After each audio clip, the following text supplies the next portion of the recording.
the first 10 days of Dhul-Hijjah teaches me that I need to look at what pleases Allah before anything else. There is no days, the good deeds, more valuable and more beloved in the sight of Allah than these 10 days that is going to come, including going to Hajj or not going to Hajj. And they asked him, وَلَا الْجِهَادُ فِي سَبِيلِ اللَّهِ. Not even if I go now, I go for jihad, right? Is it this, not even this is better than me obeying Allah in the first 10 days of Dhul-Hijjah? And he said, no, unless someone goes for jihad, comes back dead.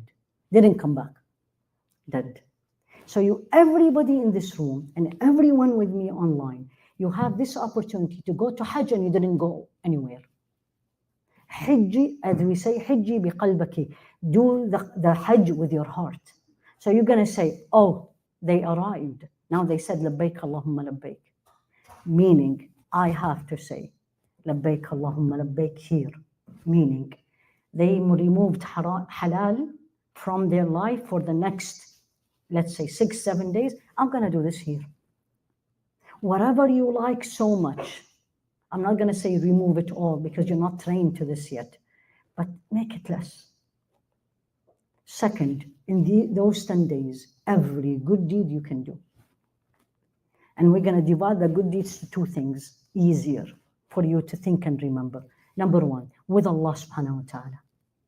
Everyone in this room who fasted Ramadan should fast these 10. It's actually 9 days because the Eid you are not supposed to fast. And I said should, may Allah forgive me, it is not an obligation.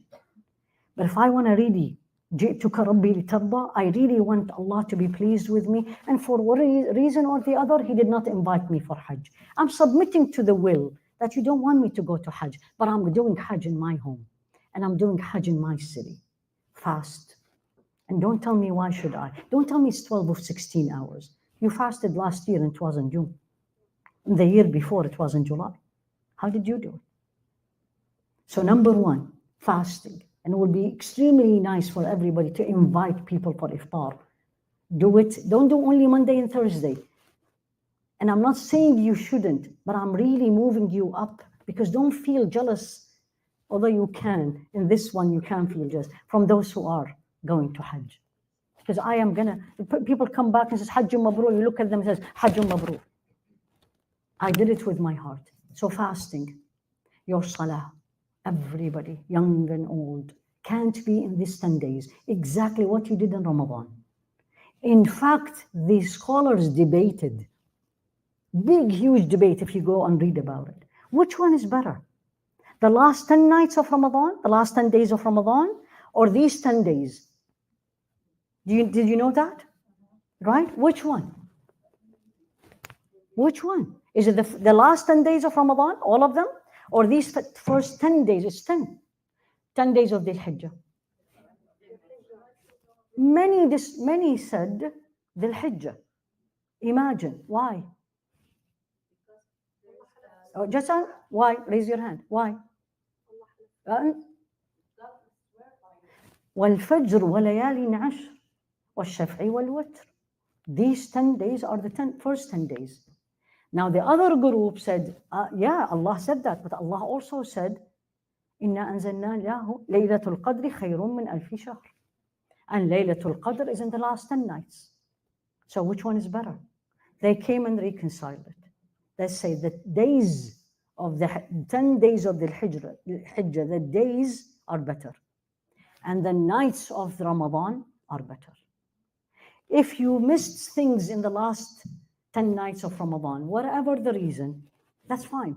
Allah gives us opportunities, and your opportunity is next week. So you do good deeds. You're going to try your best to fast, all of them. Especially, no way you will miss it. I'm saying this, unless you're sick or you have an excuse not to do it. And that is Arafah. You fast the day of Arafah, the sins of the year before and the year to come is forgiven. You know what is deen? You know what they call this deen? And we made it so complicated, of course. They said this deen, the quality of it, or the what makes it unique, that we do little and Allah give us a lot. دين العمل القليل والأجر الكثير. So I fast one day. And Allah forgive before and after, of course, except major sins. So here you go, I'm gonna fast. You tell yourself from now. And remind yourself, you did it in Ramadan, then you can do it. Your salah, every extra salah you can do. Don't do just the fard or run away. You missed it. Again, Allah is not gonna have anything extra, but it is me, I'm missing it. Charity, good deeds, any other good deed. Now you come with people, the biggest problem, of course. With people, forgive everybody. And I always say this to myself, I don't want to hear, but you don't know what they did. I know. I say this to myself, still forgive them. Because I want to go to Jannah. And I want my Hajj inside my house to be Hajjun Mabrur. There is no Hajjun Mabrur even when you go there and you still have this grudges inside you against somebody. At all. Forgive people. Pardon people. Control this.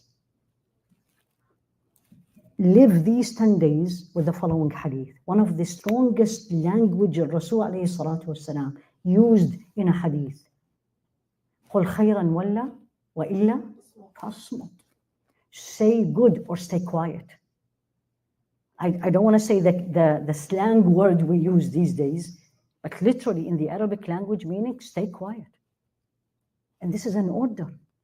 قُلْ خَيْرًا is an order. Order from Rasul alayhi salatu wasalam is an obligation. I'm not going to make fun of people. I'm not going to be teasing people for no reason. I'm not going to say she is this or he is that.